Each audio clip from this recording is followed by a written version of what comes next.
So we need to talk about a huge decision coming out of France that could seriously shake up the entire tech world. The French government is making a massive move against big tech. And their first target? Well, it's one of the most famous pieces of software on the planet. That's right. France just fired a massive shot across the bow of US tech giants, and Microsoft Windows is the first casualty.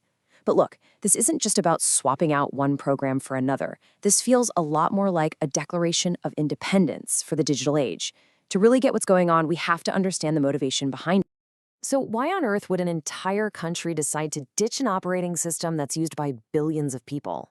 Well, the answer has a lot less to do with things like user interface or processing speed, and everything to do with power, control, and what some people are now calling a new kind of national security. This quote right here really captures the French government's whole perspective.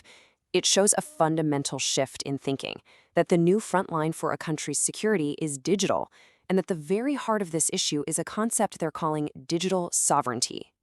Digital sovereignty. This is the key idea right here. Just think of it as a country's power to control its own digital future, all its data, all its infrastructure, without having to depend on any foreign countries. So from that point of view, relying on American software like Windows, well, that's seen as a major vulnerability. And this really gets to the heart of the official policy. The directive coming from the very top is all about cutting down on these extra European digital dependencies. The big takeaway here is that this isn't some low-level IT department decision. No, this is a strategic, top-down mandate to break free from the dominance of US tech. Okay, so we've got the why. Now let's get into the how. This strategy is about so much more than just swapping out the Windows operating system. As you're about to see, the scope of this mandate is unbelievably ambitious, and it touches pretty much every single piece of software the French government uses. The plan is just incredibly comprehensive. It goes way beyond operating systems. We're talking about replacing collaborative tools, antivirus software, AI platforms, and even the core databases that all their government services rely on.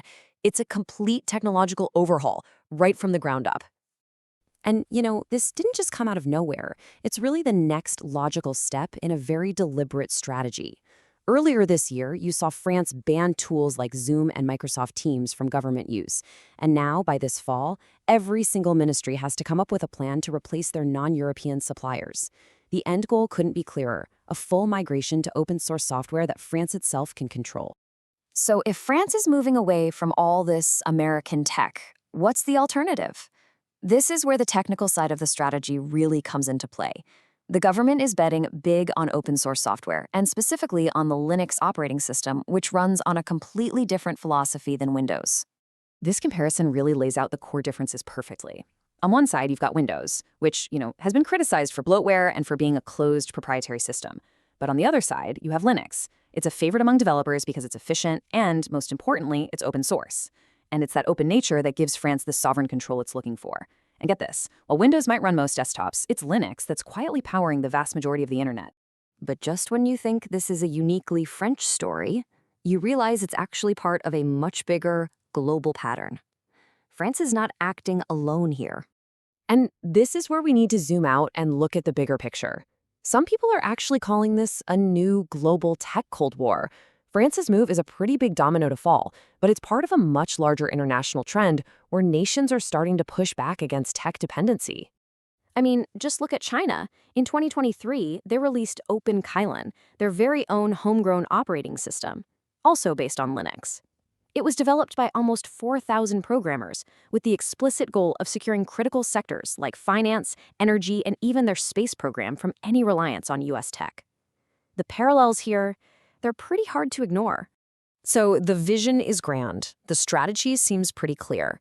But with any massive government project, the vision is one thing, and the reality of actually making it happen, that's something else entirely. And this brings up some really big questions about the practical side of this whole plan. Actually pulling this off presents a huge challenge. We are talking about a potential logistical nightmare. First, just imagine the massive task of retraining hundreds of thousands of government employees. Then, you have to somehow make sure all the new systems are compatible with decades of old government software. And finally, you have to manage this colossal IT project across the entire government, which is a type of project that's notoriously, famously difficult to pull off. So it all comes down to this one big question, doesn't it? Is this push for digital sovereignty a brilliant, necessary strategic move for a nation's security in the 21st century? Or is it a logistical nightmare in the making, a grand vision that could just crumble under the weight of its own complexity? Honestly, the answer is going to be absolutely